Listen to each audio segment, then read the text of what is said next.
Good morning, everybody. Welcome. What a privilege to join you all in one space to celebrate all of the hard work and achievements of so many who are invested in creating an open, inclusive and representative workforce. I'd like to thank you all for coming along today and for each of you for your individual commitment to this work. Reflecting on the past 4 years, with the journey with this work, so much hard work has gone into creating the Lived Experience Charter, and well done to the team, assessors and services. In line with all of our work at Career Matters, the work has been co-designed and co-produced by people with lived experience and their allies. The focus on allies is really important here too. Without allies, the doors remain closed to people with lived experience, and the glass ceilings and walls prove harder to shatter. Without allies, the doors to my career would not have been opened. We are still in the early days of the concept of creating a more equitable path for people with lived experience, and services are beginning to commit and recognise the value of lived experience in the workforce. I would like to highlight my huge thanks to the team at Career Matters who have worked so hard on this project. Hours and hours of work. To Samir, who is the leader of the team, who brings passion and challenge to this role. Liam, Jess, Trevor and John, who have all worked so hard to make today's event possible.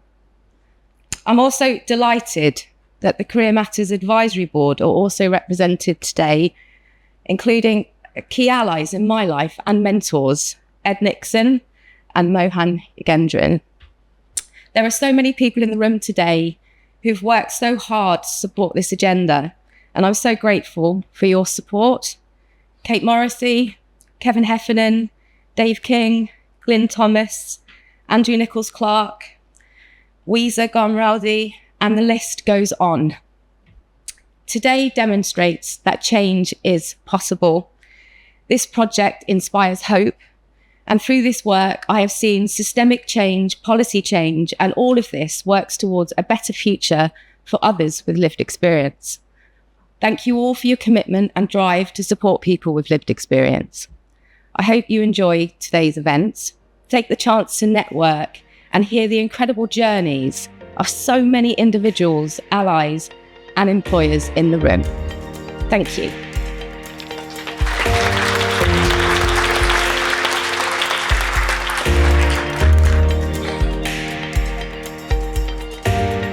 Good morning, everyone.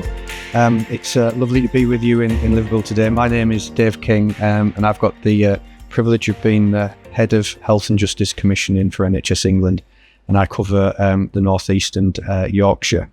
I've just been asked to say a few words this morning in terms of why lived experience in the workforce is important, and also why, from a commissioning perspective, we want to invest and promote this as much as we can do.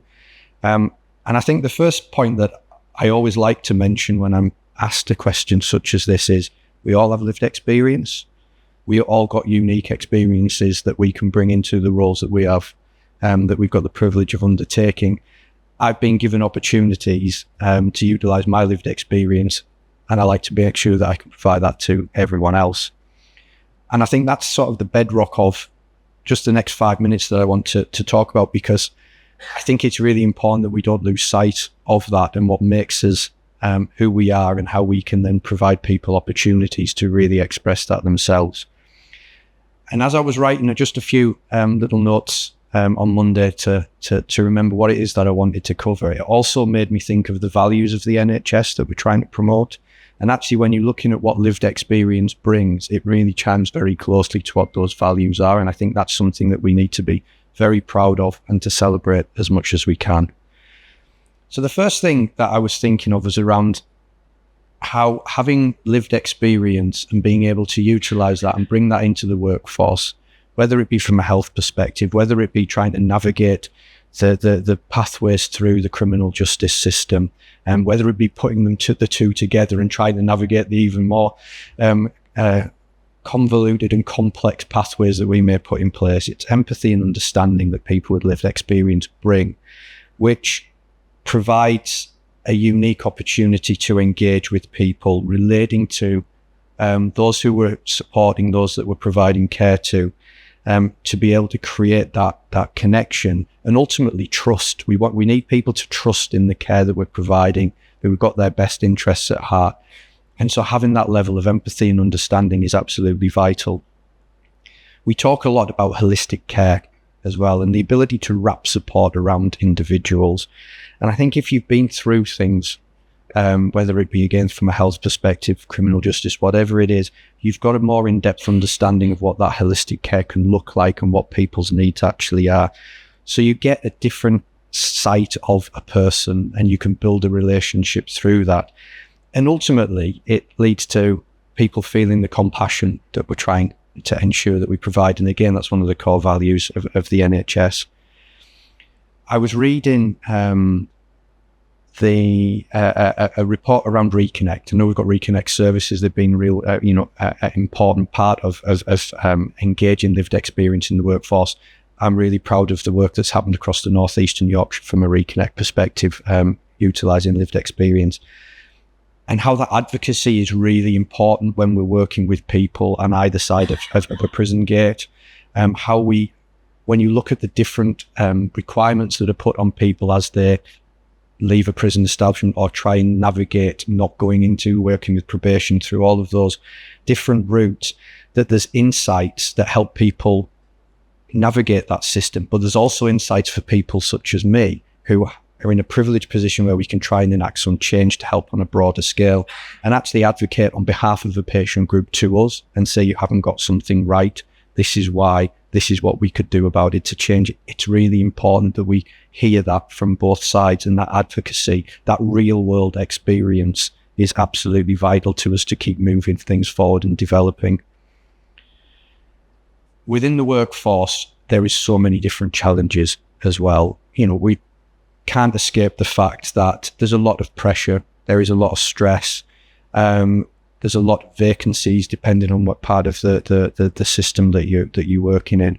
And what we need to be doing is maintaining and supporting those people who work in services as well. And the work that Career Matters and the Lived Experience Workforce Charter really does as well is gives me confidence that we're caring for the people who are coming through, that we're giving them opportunities, but they've got a framework around them that really enables them to be looked after and supported whilst we're asking them and giving them opportunity to develop. And through that, develop a culture of openness, support, that also then is expressed in the care that patients receive as well. So we look after the people who look after the people, and I think that's really important for us.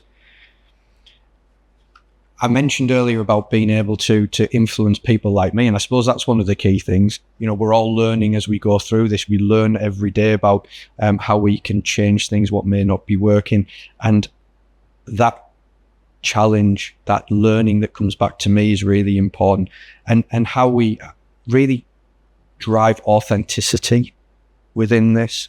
That it isn't tokenistic. And I think that everybody who sits here in this room has probably experienced the fact that this isn't for the sake of doing something. It's because it really matters. It's authentic. It really makes a difference. And it helps us better understand the people in our care, the people working in our services, and the complexities that we may put into a system or a pathway because we think we're doing the right thing. But actually we're not, we just make things more complex, and we need to be open to hear that back. And finally, the chance to do things different, to innovate, we don't always have to do the same things that we've always done. And I think having lived experience is a core part of our workforce, of engaging with us across the breadth of things that we try and develop, whether it's one-to-one care, group care, actually pathways between prisons or services. It can make it more effective. It can make it more efficient. Actually, we can change and direct care better because we're hearing more voices who are informing what we're doing, and ultimately it enriches the workforce that we've got. We've got better empathy. We improve the quality of care. We embrace and drive positive change. I think we spend a lot of time, particularly some of my reflections is I spend a lot of time talking about problems. And it's really nice to see people in 3D, actually, to be honest with you, and not looking through a computer screen. and spending a day reminding myself about, how I get empowered by the work that people in this room do and who are engaged with Career Matters and the Workforce Charter and work across the breadth of services that I have responsibility for. And it reminds me and it grounds me in the experience and the human reality of what people have experienced and how we can utilize and enhance that and provide opportunities, because everybody's got that vital contribution to make, and we need to amplify that as much as we can do. So I'm really looking forward to the day. Thank you for inviting me. I'm really proud to have been able to invest and support the Workforce Charter, and I look forward to hopefully having a chance to speak to some of you as the day goes on. Thank you.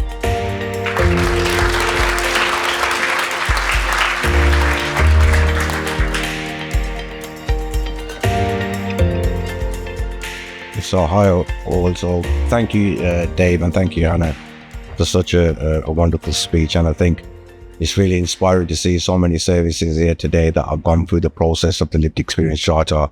And I know that it's not an easy task, and it's a lot of in-depth work that goes into the process and the application and the award, and the assessment panel members assessing the services, and then the awards being given out. So the aims of today are, so we're going to obviously celebrate the Lived Experience Charter awardees, and that's going to be this afternoon. We're going to hear from services that have been through the charter. So there's going to be a panel discussion shortly, and it's going to be opened up to the floor as well. So if you've got any questions that you want to ask after panel or anything like that, that's going to be open to yourselves.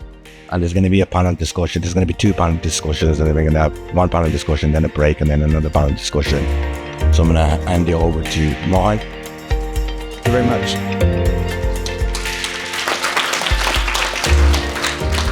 Real privileged to be here today. Hannah mentioned an advisory group that she put together some years ago at an earlier stage of what we're now seeing, both with the Lived Experience Charter and also the Thrive platform, which is some information about that at the back.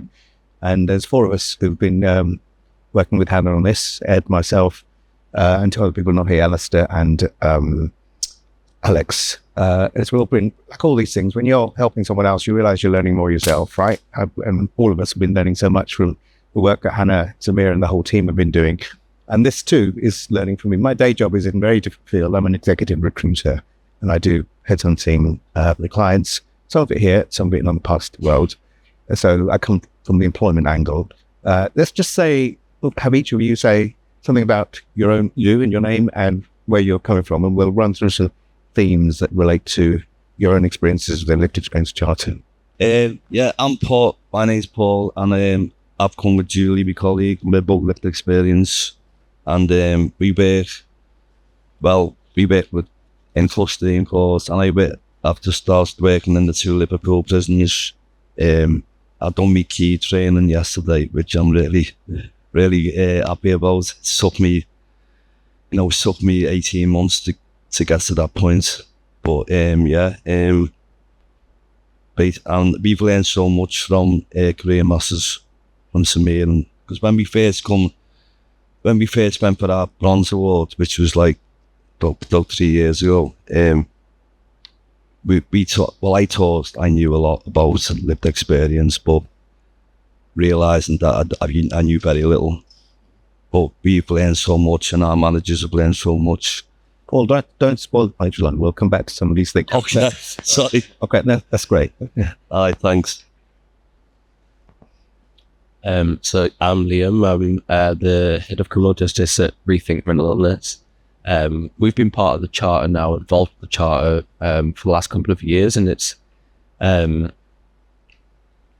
just been so helpful, I think, to be part of this community and to really help us to think about what we're already doing, what we're doing well, but also the areas that continue to develop, even with the platforms through it just a little bit. It helps us to continue that reflection and to listen to the people that we're working with and really embed the voice of lived experience in everything that we do. Thank you, Liam. My name is Agnes Vlujna. I am Head of Experience at Spectrum Community Health. We're an NHS provider, and we've been involved with Career Matters and Lived Experience Charter from the pilot, from the very beginning, and what a journey of cultural transformation it has been for us. I'll leave more details for later. Thank you. Hi, I'm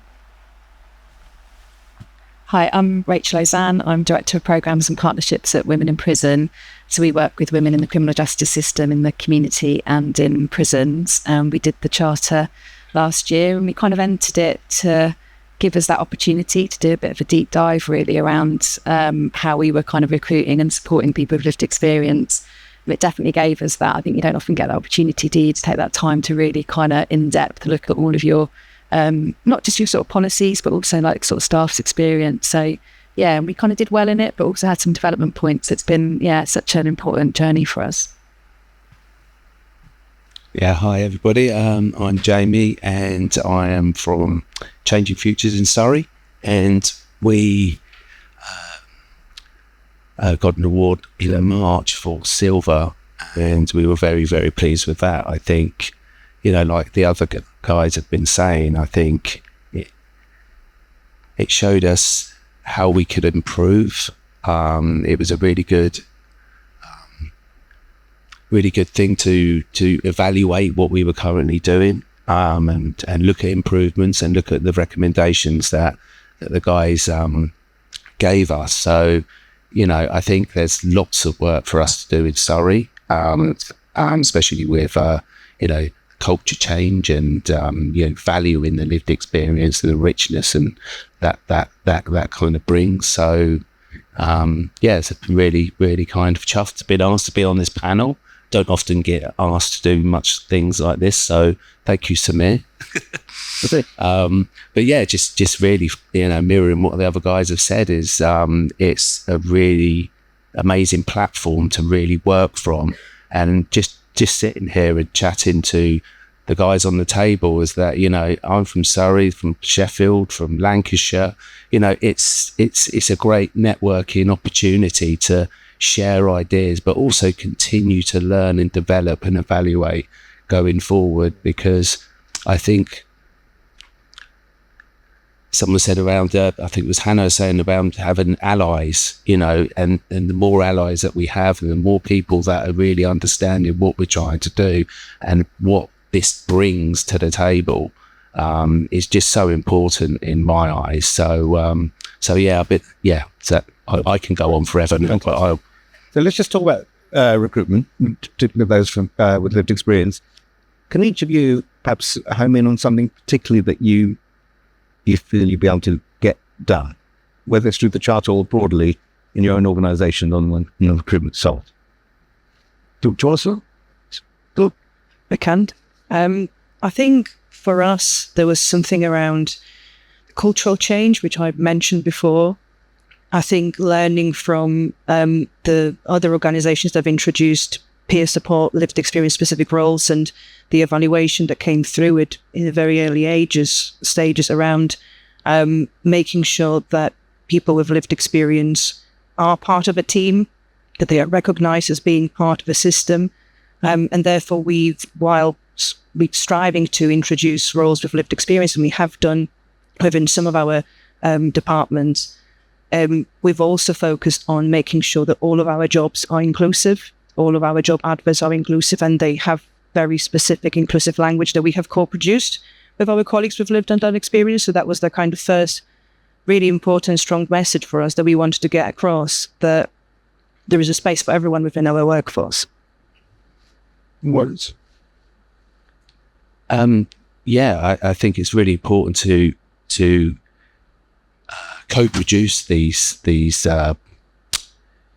processes around lived experience, but also I think it's about valuing the past and the safety around that. I think when we are recruiting lived experience, I think I just think the value of that. But also, one thing that kind of really resonates with me is that this is quite new, and having lived experience on part of a job application is something really special, because it was never in an application form when I was trying to apply for treatment jobs and that kind of thing. So, and I've said this before, is that lived experience. I used to only bring a part of myself to work, which would be the kind of the understanding and the professional part of it. And yeah, I'm not professional and everything like that, but I was always kind of leaving something back on everything. And that was my experience within addiction, within homelessness, within mental health, all of these kind of things that you can now bring with the support of networks as well. So I just think the whole support is really gathering some traction now around having that peer support networks in place to be able to support people coming into the workforce with lived experience, where it was never really kind of talked about, especially in my experience. So yeah. And can I just ask you something a bit provocative, Paul? So the people here are going to be, we're on the same side, right? We want things to happen. But obviously, if this was so easy, it would have been done already, right? So what would you say to people who say, why do you have to do this? Why do people with lived experience have to have this special treatment? I'd say that like when I first started, I was volunteering, and then it was the volunteering went on for quite a long time, and then when the management got involved, the first careers massive lived experience, it sort of opened their eyes to develop us further. And I think that like I don't feel like I get treated different anymore. When I first started on the lived experience, the management was just like, your lived experience is like my history is drug addiction. So if there's anyone who's got a drug problem, it's one call type of thing. But it doesn't really work like that anymore. It's like I'm being recognised more as the same as everyone else. My job's in mental health and substance misuse and all the support. And so now that's good and bad in a way, because now that I'm doing what everyone else is doing, it's just so much harder. Well, I was sort of getting used to it now. But it has evaluated from there. But anyone else about dealing with the challenge from people saying, why do we need to do this? Why do we have to put that in job effort? Why can't we just let the normal processes work its way through? Is I think that if you're not kind of actively looking at what barriers you might be inadvertently creating, then you're not providing that pathway for people with lived experience to kind of come into your organisations. And I think when we were founded by somebody with lived experience, that's been a real kind of core part of who we are. But we can't just assume, therefore, that people might think, oh, when in prison, that's the kind of background. And I think you don't know what the impact of someone's lived experience is. So it might be that someone would worry about what you've put in a job description. I mean, one of our learnings was, although in our recruitment pack, we were really explicit about wanting applications, welcoming applications from people with lived experience, our job descriptions didn't reflect that, because there was a sort of emphasis on particular experience or education levels that weren't actually relevant for the job. So part of this process was looking through those and just looking at, actually, we're sort of saying that in the recruitment pack, but would someone read the job description and go, well, I haven't got that specific bit of experience. And it's just so valuable. I mean, I think the insights that people with lived experience have in loads of different ways really benefits the work that we do. But I think you can't just assume that people will come into your organisation. You've got to have a look at, what are you doing to remove those barriers? What kind of biases might people be bringing through those processes? So I think it has to be quite active. Otherwise, you're just going to assume that people will just come to work for you. And I think, if people don't feel they can bring their whole selves to work, I think that was an interesting reflection for us as well, because we didn't have any kind of data around the number of staff who have lived experience. So some people wouldn't, and I think it's a choice, isn't it? People might not want to kind of disclose some of that, and that absolutely should be a choice, but also providing the kind of support and the mechanisms for that as well. And with Liam, how do you deal with, presumably some people resist, right? Otherwise we wouldn't be having this event. So how do you deal with obstacles, resistance? I mean, because you mentioned before though about the special treatment, but I don't feel like it's special treatment. I think it's equal treatment, isn't it? And, I think through our time working with Career Matters, our time embedding lived experience in our services and really listening to what people were saying, and that providing those valuable insights for us to apply that to the work, but also like with empathy as well, so that we could kind of kick on and push forward with feelings that we have for the people that we're working with, and for everybody to understand that as well. And we did face a lot of barriers, but we just kept asking why. As practitioners, I think we're trained to look at an evidence base, and where we face barriers, there was no evidence for why those barriers were in place. But as we've talked about, it was systemic issues. But I think from our learning, from the support from the charter, from line managers, commissioners, we were able to kind of break those barriers down and create data sharing agreements and build really solid relationships with the organisations that were blocking us from doing the work that we really wanted to do to create equal opportunities for everybody being released from prison, and for us to create the employment pathways that we have, where now we actually employ people who were serving time still in open prisons so they're in full-time employment on a salary ready for release, and how transformative that can be for their lives. Listen, and for those of you who've been at this for a while, maybe from this began, so have you begun to deal with retention issues? Are there issues to some of the work you've done to take on people with lived experience, whether you've got issue with retention? One of the things that we've introduced 3 years ago now to our staff survey, we've added a question around lived experience, explain what lived experience was, so all of our staff can tick whichever lived experience they relate to. And we've been able to see over the last couple of years that the numbers of people who identify as having lived experience has increased. And I think some of it might be retention, some of it might be feeling more safe and secure to say, it's me too. And I think some of it we also know from the interviews with different roles, lived and learned experience, that what people are saying is that they can look at our social media and go, you share so many lived experience stories, and it really resonates with me because I can bring my authentic self to work. So that's been kind of from retention point of view. I think these have been our highlights. Anybody had challenges around retaining staff from lived experience? Yeah. We have, the journey, I think, to get to where we are now has been a bumpy one, hasn't it? But we've learned a lot from that as well. And I think that taught us to be flexible with the contracts that we offer as well. So actually, paid employment, it's not always the right time for somebody. So it might be looking at like voluntary work or like an hourly rate and like a 0 hours contract, but being very flexible with what the offer is. We do struggle with retention sometimes because we progress as well. So there's a lot of talent that comes through, and then we create opportunities for those people too. But yeah, sometimes it doesn't go right, and we reflect on that and we learn from it. And that's helped us to develop our services and our policy to create a stronger evidence base to be able to say that we're good at what we're doing and we are in the right place to support the people being released into like fulfilling roles. Yeah. Paul, back to you on retention. Yeah, just quickly, I think we did a bit of a review around progression and what that meant.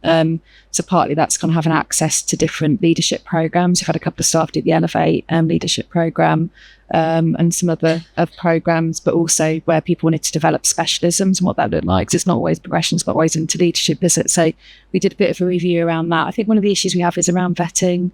Like a lot of our current kind of programs are connected to probation and prison work, and the vetting can be an issue. So I think that is definitely a barrier that we're still struggling with a little bit. But I think, and we're also about to just do an audit, which is one of the recommendations from the charter as well, about and just to kind of map some of that kind of progression and looking at lived experience, but also other kind of identity factors as well. So that's where we're at the moment. Yeah, just quickly add as well. I think everybody kind of, is affected by life and things happen in life. And what really kind of does annoy me, is about how lived experience can be stigmatized because of that. What about relapse? What about this? What about all of these other things that can happen? Yeah, they're valid questions, but in life, there's lots of other things. There's bereavement, there's mental health, all sorts of things. So part of our our journey is to really look at that equality within it, is to think, everybody comes with their own kind of stuff, if you like to say, but don't kind of earmark lived experience out because of the history of it. It's looking at the person and looking at kind of everybody has kind of stuff that they come through, and it's just something that kind of what I kind of understand with the perception of certain services that can look at it very, very differently to what we're trying to really promote around the equality and around the inclusiveness with lived experience. Fantastic. And you're all at different stages in the charter, right? Different levels of awards. Some of you might be at a different level at the end of this day after the afternoon's awards. Can you be specific about anything specific you say because of the work you've done on the charter? Your workplace is more inclusive. Can you be specific again? When we got our bronze award, we got 2 bronze awards. We had a change management, so that's why we haven't applied this year. We've had 2 bronze awards, and I think that's sort of when the management came along with us as well. So they're inclusive in our application stuff, and they sort of got a bit excited about the lived experiences and pushing. We've had 3 people who we were meant to be bringing through on lived experience. There's only 2 at the minute, but another 3, and they both failed through the vetting process. So it's not always easy for people to get through. It depends on what's on your TPS, if there's any violence there or whatever it might be. But it doesn't mean to say that, we can't keep trying. Hopefully that we will. Me and Julie, we started off volunteering. We volunteered for our service. I think it was about 12 months. So they had 12 months to basically see if we were good enough, or if we were trustworthy. And like you're saying then about your lived experience, what if someone relapses? People do relapse, but no, people, like you were saying, they have their own problems. Could be someone in work who's got a drink club. It's just that you haven't been to AA meetings, or you're not in recovery or whatever. But so it's a massive of the what if. You can't go on what ifs. What if someone who's been working for 20 years with all of lived experience turns out to be a serial killer? It's like, I've got no plans to relapse. I've been absent 11 years now. You could say that anyone cause any side problem. Any other examples of things that you've been able to get through? So I suppose we were in kind of position where we had a lot of lived experience reputation from sort of like frontline staff through to the board. But what we realised through the process was that it was about the explicitness and about looking at different kind of support mechanisms. So when we did the charter, it was led by my colleague Kate Fraser, who would have been here today. So she's our head of practice, has lived experience. She was on a recent episode of the Life After Prison podcast, which was really good. But so she kind of had a network of colleagues with lived experience that did the whole kind of like assessment and reviewed stuff. And from that kind of network's continued, and we're building further co-production. So I think the change that we've seen around the inclusivity is about, looking at what more we can do, but about just sort of formalising some of like the networks and kind of opportunities. I think that's been the kind of one of the big changes. Yeah. So because one of the barriers we faced was that we were told that people on licence couldn't support people on licence. So actually when we were trying to employ somebody who had just been released from prison, we were told because he had licence conditions that meant he wasn't allowed to work, but it made no sense to us because why wouldn't meaningful activity and paid employment be useful for somebody's recovery and journey back into the community? But we've been able to break down all those barriers and make things a lot more inclusive because we do our own risk assessments.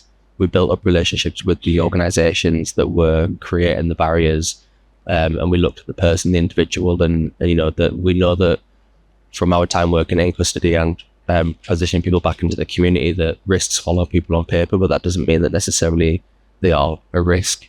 So it was getting to know the individual and the finer details about that person and creating plans to like wellness and recovery action plans that we have for all our team members, but just making them a little bit more robust for the people that are being released from prison, so that it was just as kind of safe and well managed as possible. But that actually, it doesn't matter really what the offence is, that it's about the individual and their skills and their development professionally, and we can support people with that alongside other organisations who can help. And okay, yeah. And examples with the charter is something where you'd be able to put something in place. So I think for us, one of the biggest changes and achievement, and I'll try and be very quick because we could talk about it for hours, has been around the change of how we review our workforce policies. Because it was very important that we lay the foundations that are inclusive through and through. So we've done a lot of work with our board and executive team and workshops around lived experience, intersectionality and inclusion. And we've changed the policy on policies, which is the document we all really love, where we very specifically said that our workforce policies need to be co-reviewed and co-developed with people who've lived and learned experience. So now whenever we've got a workforce policy that needs to be reviewed, we call out to our colleagues across the system and come together and write this policy together. So we make sure that the language is trauma-informed, it's inclusive, and they're our policies that they're written by us as well. And I think that's been the biggest achievement I think that we have achieved. Well, some people say this takes you too long to do that. It takes longer, but I think the outcome is much more satisfying. And I think we know there's lots of evidence around co-produced outcomes, that they are more effective, that they are more sustainable, that, we can look at those policies and go, we wrote them. The language is different. So when we need to use them in any shape or form, first of all, they are more inclusive, they're more supportive, they are softer, and therefore, I think it's worth doing it. That's an example of something that's very systemic, right? And that's changed. Anything else, either at the very practical level or the very... Yeah, I mean, we're really proud in Surrey of a piece of work that was co-produced with our lived experience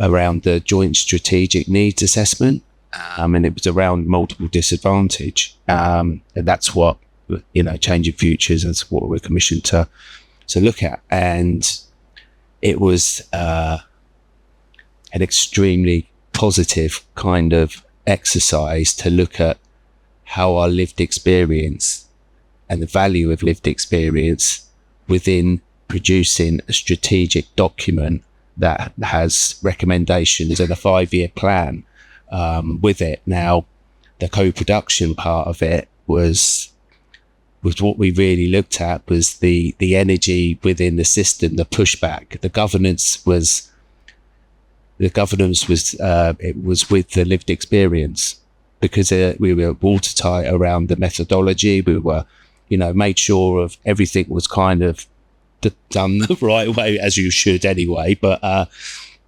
it was because we knew we were going to get pushback from it, and because the governance was sat with the lived experience, there was a real energy within the system to be able to, well, you can't say that, or we can't upset them, or we can't do that.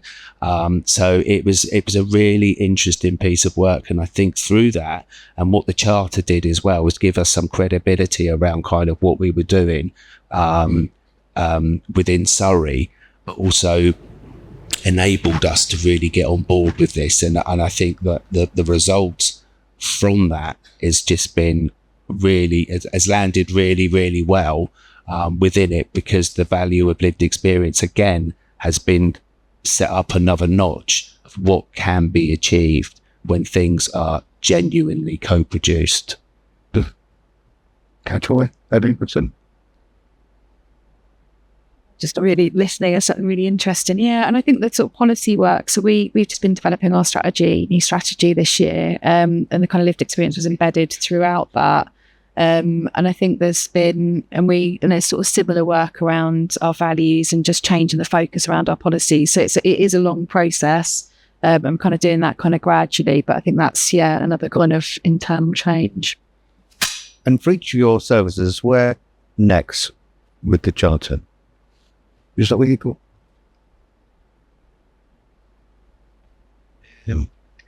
Well, we're hoping to spend more time on it this time, because we had a management change, like I said, but we want to go for silver next, or hopefully get silver. So we're gonna try and get more people in our services with a lived experience, try and progress ourselves. I've just gone from early this year, I went from a band 2 to a band 3. I've just got me key training yesterday, and I'm able to take my laptop into both prisons now, which is a massive help. Rather than me just writing notes down, and then when I finish work, I'm typing it up when I'm at home, and my boss would say you shouldn't be doing that, but I haven't really got a choice. There's a few smiles and nods around the so I'm like working from home after work.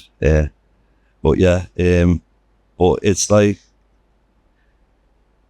getting more involved, more ideas, trying to speak to management more, try and get management to speak to whoever's above them, the HR and stuff, because a lot of the stuff that we do, we have some great ideas, and our senior management are really on board with it, and then they come back to us and said, they said no.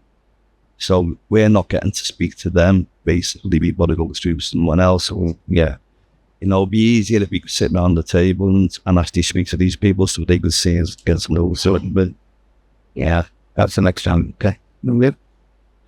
Yeah, I mean, there's a lot of energy and enthusiasm in our services at the moment, and I think we're very fortunate within a rethink mental illness that it is much more of an open floor where we do get the opportunity to just sit and speak to everybody. We're very proud of the award we got. We got a gold award, and we're just waiting for Samir and the team to create a platinum so that we can go for that. But yeah, I think to just continue to invest in what we've already done and done well, and share that with people, and then see where we can progress further with what we already have. That's standard. Right. We would also like to go for gold and platinum. That's for sure. I think for us, we've co-produced a new personalised care model, which very much formalises the ambition to have a lived experience specific roles within our services across the system. So I think for us, the next stage is, I'm looking forward to us working with our governors and our commissioners to making that a reality. Yes, we were also at gold, so I'm definitely up for the platinum idea. It'll be trying to maintain that, I think, will be a bit of nervousness from us. So I think our next step really, so we're not probably quite there with all the recommendations that we had, if I'm honest, but we've implemented quite a lot of the changes around like recruitment policy work that I described. It's kind of embedded within our new strategy and also our EDI work, so it's kind of tying all of that together. And then reviewing, I think, and just seeing how the things that we've changed, what differences that making, and where we can kind of continue to develop. I think the kind of review point will come next year to just see, whether the changes that we can see the impact of those, but also what else that we could be doing as well. And I'll go for gold at some point. Was that Henry Kelly for gold? But I think there's still lots of work to be done through our current lived experience recovery organisation, and I think we're looking at kind of really moving that forward, becoming a lived experience organisation run by lived experience, and then ultimately looking for funding avenues to become independent of that service, to almost look at being independent, so being able to I think not, so I suppose, challenge, but also help services become more accountable. They won't like that, but to help them, I shall say, support them to be more accountable on what they're doing, and being part of that peer research team as well. So there's lots of lots of opportunities at the moment to really do some good work. But yeah, I'd probably look at it as I said at the beginning. I think it was really important to be able to have that evaluation of our current lived experience services, to maybe do that again, maybe, I don't know, later on in next year or something along those lines, to see where we are again, because I think it's really important to have that kind of process built in for us, that we can look at what we're doing and if there's any other recommendations that we can implement around it. So yeah, it's good exercise for anyone who is promoting lived experience and going through that process. And where do you think, and any of you really, this should go beyond Anna and Samir writing a Platinum Award, I think during the lunch break or something? Where should we go in terms of other sectors? I've got thought about this, but I want to get your ideas about beyond the ecosystem that everyone here represents. Where could this go? Even if it was written into like service specifications, it's like a standard that people could have, so that there is that confidence and trust in this process, in the framework, and the having that confidence, I guess, to be able to employ people with lived experience and actually see the personalities, the talent that can come through that, and then that just be widespread through all different workplaces, including what the private sector and commercial, all sectors. Yeah, there's no reason why not. There's lots of, from my time working in and out of prisons, there's a lot of talent, there's a lot of creativity, there's a lot of intelligence, and I think people can sometimes underestimate that because of conscious and unconscious biases that they might have, and that needs to be challenged. It works. I caught up with a business contact one I hadn't seen for ages, and she works for an international professional services organization. She got really animated over lunch, actually, because I didn't know she was passionate about employing people with lived experience. She said, I can't get this through HR. I've got a brick wall. Like, she's a senior woman in this organization. She can't get it through. And the conversation turned to that, actually, about why can't you? They've got rules. They're good criminal convictions. No, can't employ them. This is a global company. I'm thinking, I know that it's a different part of the universe than this group today. I was shocked, actually. Well, it's going on around the box as well, wasn't it? Like, you feel, in some ways, if it wasn't for that, I wouldn't be here now, because I only went to college and university because I couldn't get a job because I have criminal convictions, and any time I clicked that I had that, I got no further forward to progress with an interview. And it was very fortunate to have a very persistent mother who would not leave me alone, so forced me to go and do these things. But that really helped, because I then got a lot more confident and felt very capable. And I think that now you can share that. You share that learning, you share that feeling. Yeah. This thing, maybe it should be promoted more, like even like posters or something, so people can see like that other service, or that maybe people don't really know that other services are doing lived experience, and once they see so many doing it, think, oh, we need to get some lived experience for that. And what our service. Let's just open it up. Any questions for any of the members of the panel, from folks here? There's a roving mic.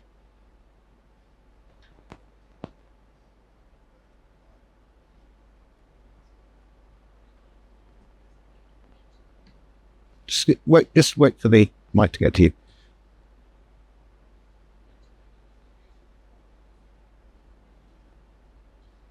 Hold on, we're just going to press a magic button. Hey. No, I'm all nervous now, Kato. I'm Beverly Lamb. I work at HMP Hull in the pharmacy department. But I think what we all missing out on is actually where we actually work. Because we have discussed about prison and the boundaries with the DBS and your clearances. We need prisons on board to look at this as well. Because there's lots of people that can't work in a prison that could help the people that are in prison before they get out, that can't actually get in there to do the job. So there's having like the government on board with places of security, I suppose.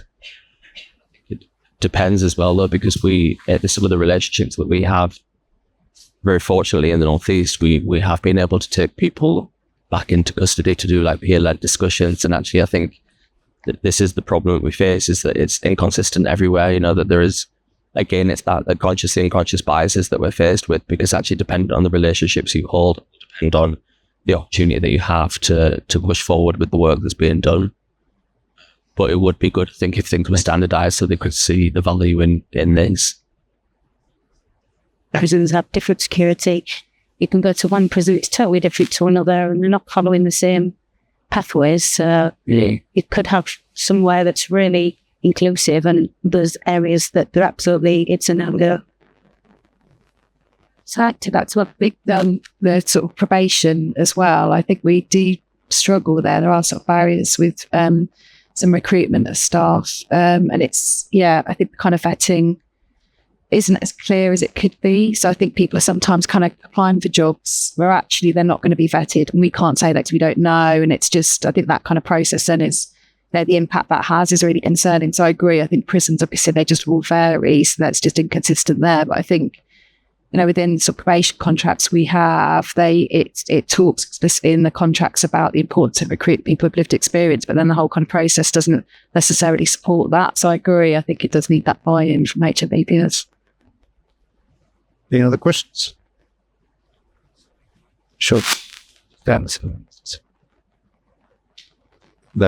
is it on now? Yeah. I'll just add to that, because there's a wider discussion really as well. And I would go so far as, Department of Work and Pensions, and about having discussions around the guidance around, because benefits and remuneration, I struggle with that word, is sometimes there's a real difficulty, because obviously, the benefits is that's a safety net for a lot of people.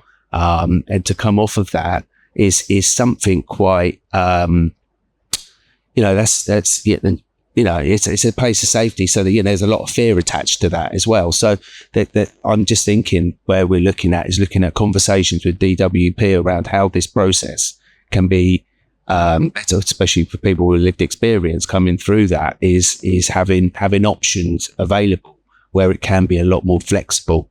I think that's one of the barriers that we often see, is that when we're trying to employ, people with lived experience is around the kind of the benefits part about it. So I just wanted to add that.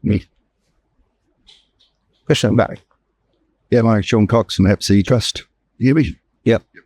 It's not a question. It's someone mentioned my favourite subject, betting and Standard Plus. Now I love this conversation. It comes up every year, or every conference it comes when it comes to lived experience, and it's frustrating because there is a PSI out that clearly states we can't have people with lived experience.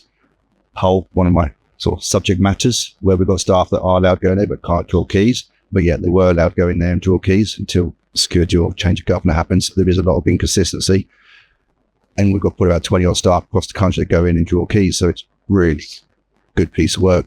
My concern in the whole thing is how they're still stigmatized us with lived experience, because we have to go through this process from every single prisoner. It's down to the governor's discretion. Now, a lot of our staff work remotely across 5, 10, 15 prisons. They'll go through that process that amount of times, that same thing, say, for that same governor or different governors. And it really needs to be changed somewhat.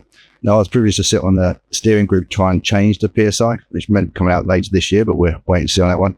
Where I was hoping to try and push that actually a director can make a decision rather than governor. So you're getting clearance for a region as opposed to per prison, which make it a lot easier for some of us that actually work across a big geographical patch. But it's people that know me, I will go on about this all day long. I can sit here all day long and talk about betting. And poor old Dave King, I saw him earlier on, the first conversation I had with him, Standard Plus. It's a big bugbear of mine, and but we will get there in the end. And so I just want to pick up on just talk about really good news. Is I do attend quite a lot of global conferences.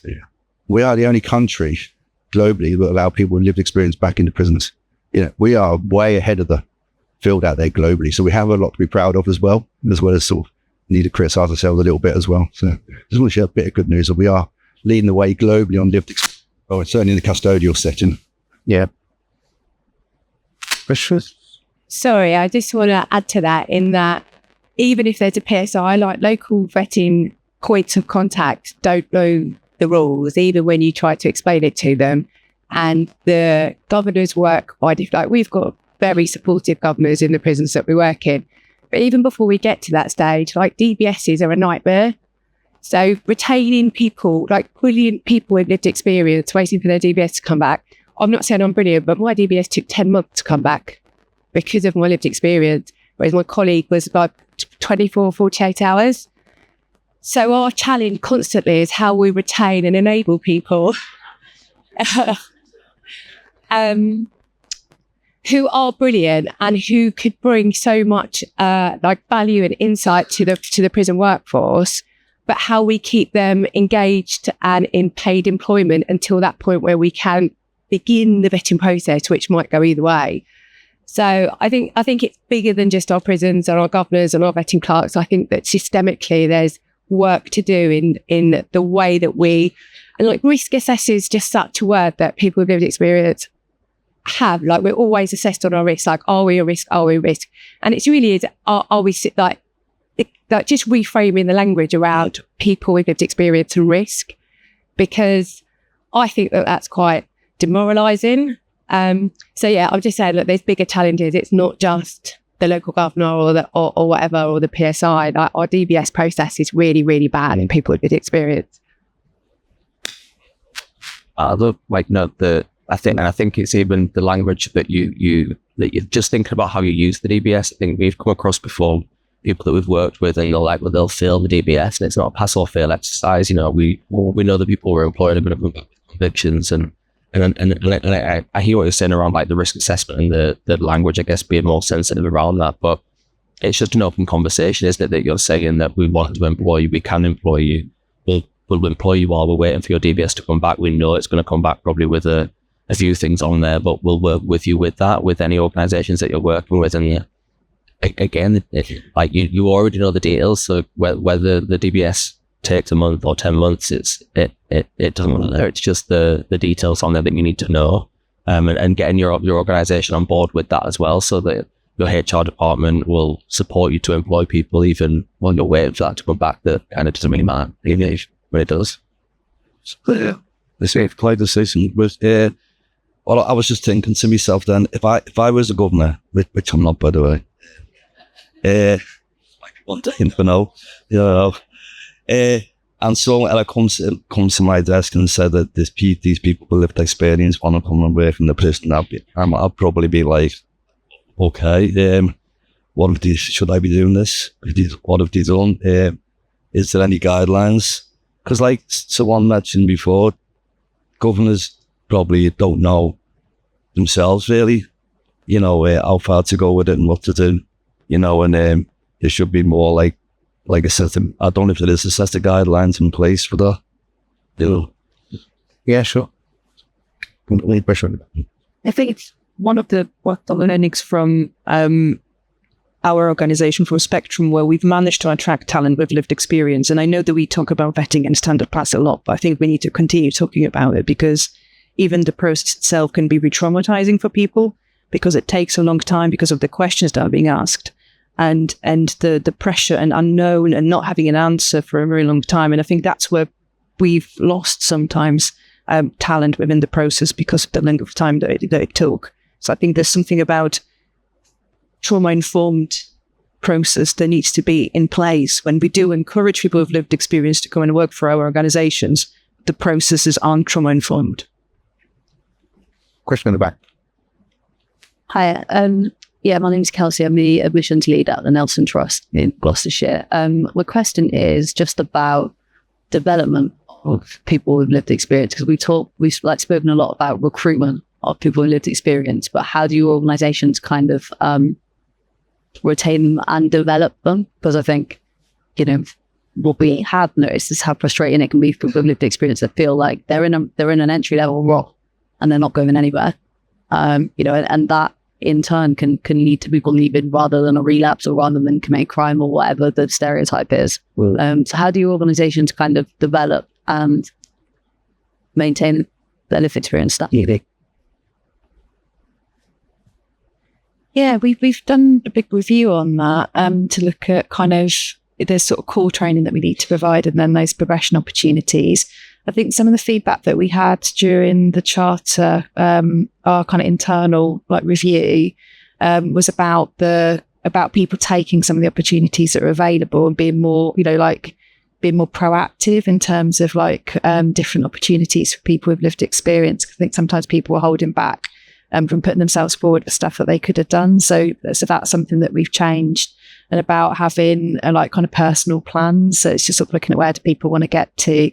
One of the things that we're talking about at the minute, so we've had some staff that have been service users that have then kind of come into sort of paid roles. So we've got a kind of peer program as well. But one of the things that we've noticed is about providing some specific training and support for people with lived experience. That shift from being kind of service user into being in an advocate role. So that's a gap. So that's something that we want to support with as well. But I think it's a mixture of both personalising those kind of plans, but then also being really proactive with opportunities, sort of making sure people are going for opportunities when they come up, because that was something that we had that people perhaps weren't.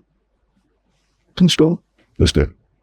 Perfect. We, I think as well, creating opportunities within your organisation, or even working with other organisations as well who might have that expertise. So we work closely with Clean Slate Solutions, for example, and they have signposted people to us, but we can also go to them if there's any opportunities that come up for the people that we support. But one thing that we find very useful as well is having just a very robust supervision framework and really understanding our teams and the people that we're working with. So we're looking at development opportunities, training needs, and well-being needs, and being able to provide all of that through different support packages that we have in-house. Right. And my management take a big interest in my health and well-being. I've done a therapy for PTSD through occupational health, which was supported by management. I do recovery meetings in a fellowship outside of work, and the management say to me, or sometimes where colleagues say to me, have you been going to your meetings? I say, yeah, I've been going to meetings. Or they might say, Paul, when was the last time you went to a meeting? I think you need a meeting. Okay. And I'll go, okay, I'll go tonight. Okay. Yeah, well, yeah, I do get supported, and they do take an interest in recovery meal Testing. I think we're nearing the end of our time. Oh, okay, one more question. Can I ask one? It's really great. And then you've got to say your name and what you do. Oh, I'm Hannah Kirkbride, Director of Career Matters. It's really great to hear about entry level and peer-led roles and lived experience defined roles. Brilliant.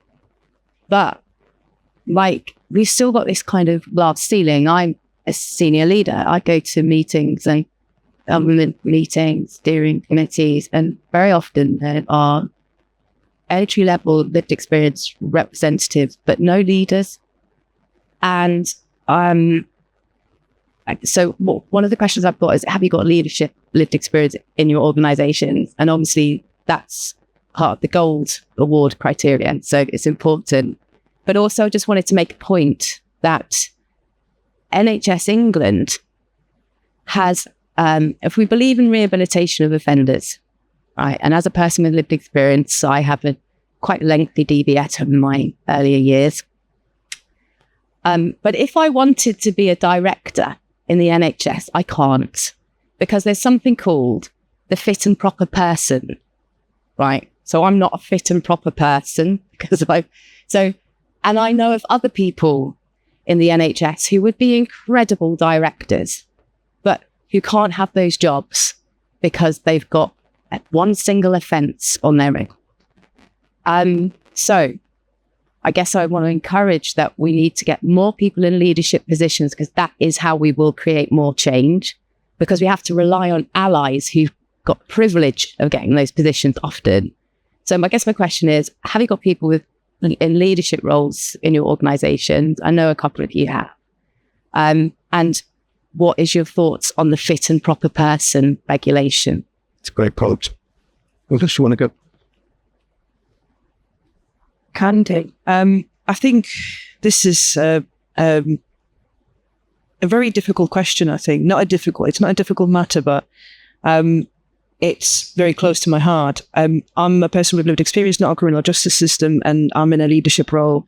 And one of the things that I found throughout my career with Spectrum was the shift from owning my lived experience and bringing it to my leadership role and encouraging other leaders who do have lived experience, who've never felt that they had permission maybe to talk about it or share it. And we've had executive leads who've talked about their lived experience, whether it's ill mental health, care system. I think this is really important, Hannah. I think we need to be thinking about how, we started talking about services being hard to reach for people, but also employers can be hard to reach. And I think, there's something about understanding privilege, understanding equity. And I think it has to be a whole system approach for all of us in this room to have those conversations and making sure that people with lived experience are at the center of it. I just want to quickly add to that because that's something that we're looking at the moment. Having that strength in leadership is really, really important. And that's why we're looking at the recovery organisation to go kind of independent, because I think current culture is quite oppressive. And you talk about privilege in the same kind of sentence as that. And that fit and proper person. Don't get me on that. That's just like discrimination at its highest. And that's what we have to use sometimes is using these words such as stigma, oppressiveness, inequality, discrimination, all of that kind of stuff, because it does get people's ears pricked up. And you think, actually, the system needs to do its own inventory. That's what it needs to do. And I've always said, when we were working our lived experience group, we would love a system that mirrors recovery, openness, transparency, humility, all of these really great characteristics and aspirations. And you got a system that kind of does not mirror that. It's almost like an unwell person almost, it's that dishonesty, that envy, that greed, that, their egos, that kind of that inflate it all. And that's something that kind of is gonna take time to really infiltrate, I think. But it's there, and we gotta kind of acknowledge it, and we gotta, voice it and just kind of name it for what it is. Fantastic. That's a great note to those assistants. System's got to do its own inventory. And I think you guys are all doing that in different ways. It's not easy. That's a great example about the needle is moved, to mix my metaphors. And that's fantastic. I want to thank the panel. Thank you very much, guys.